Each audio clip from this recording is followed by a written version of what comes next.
12 को एफआईआर दर्ज हुई, 14 को पहली बार हत्या के प्रयास की धारा जुड़ी और 26 दिसंबर को जिस दिन उस लड़के की डेथ हो गई, उस दिन आपने असल क्राइम को यहां रजिस्टर किया 26 तारीख को।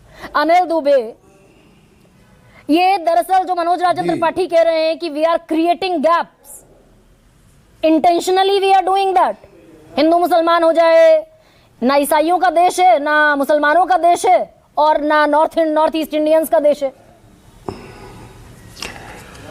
देखिए गरिमा जी, ये कानून व्यवस्था से जुड़ी हुई चीज़ें हैं, लम्हों की खता सदियों को नहीं दी जा सकती है। अगर किसी व्यक्ति ने अपराध किया है तो उसके खिलाफ कार्रवाई करने का काम सरकार का है, प्रशासन का है।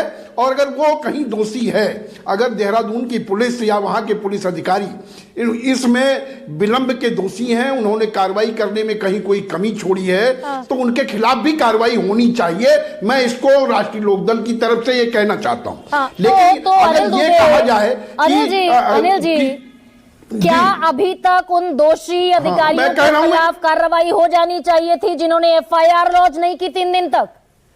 नहीं, अगर एफआईआर कर गरिमा जी, आप मैं उसी पे पूरी बात पे आ रहा हूं। देखिए, अगर किसी कर्मचारी ने, अधिकारी ने, जो भी दोषी हैं, अगर कहीं देखिए देश में कहीं जाति के नाम पर, धर्म के नाम पर, नस्ल के नाम पर अगर कोई कार्रवाई कर रहा है तो उसका दोष सरकार पर तो नहीं दिया जा सकता। उसके लिए एनडीए की सरकार तो दोषी नहीं है, उसके लिए मोदी जी दोषी नहीं है, उसके लिए सरकार को दोषी। ये अगर किसी ने अपराध किया है तो उसके खिलाफ कड़े से कड़े कार्रवाई करें। और अगर पुलिस का कोई अधिकारी उसको छुपा रहा है, किसी को बचाने की कोशिश कर रहा है, तो उसके खिलाफ भी जांच होनी चाहिए, उसके खिलाफ भी कार्रवाई होनी चाहिए।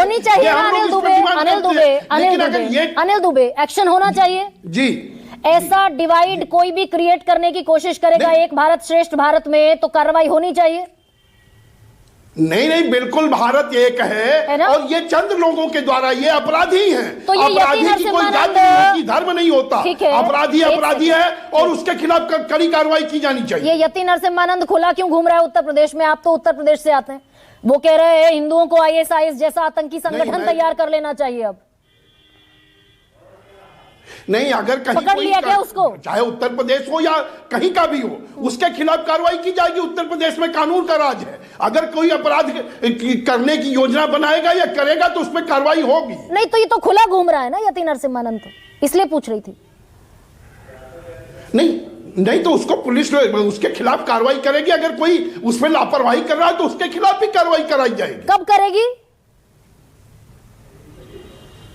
नहीं, बिल्कुल करेगी। आपने ये मुद्दे उठाए हैं और अगर कहीं कोई अपराध कर रहा है, कोई कारित करने की योजना बनाएगा, कुछ भी करेगा, तो कानून का राज है। कानून से बड़ा तो कोई नहीं हो सकता। और ये हिंदू रक्षा दल वाले आज दरअसल भारत माता की जय के नारे लगाते हुए गाजियाबाद में तलवारें, फरसे बांटते फिर रहे थे घरों घरों में और बाकायदा मुसलमानों को लेकर टिप्पणियां कर रहे थे। कितने गिरफ्तार हो गए इनमें से? कानून का राज है उत्तर प्रदेश में। वो नहीं, कानून का राज है। वो भारत माता की जय लगा रहे हैं तो ये भारत माता की जय लगाओ, लेकिन तलवार ना बांटे। तलवार बांटेंगे, ये कानून व्यवस्था का काम है, वहां के प्रशासन को देखना चाहिए। कितने अरेस्ट हो गए? चैनल पे आपने इन मुद्दों को उठाया। अगर जी, कितने अरेस्ट हुए? नहीं, अगर इस तरह की कोई कार्रवाई हुई है तो उसमें प्रशासन को कार्रवाई करनी चाहिए। हम आपके चैनल पर डिमांड करते हैं।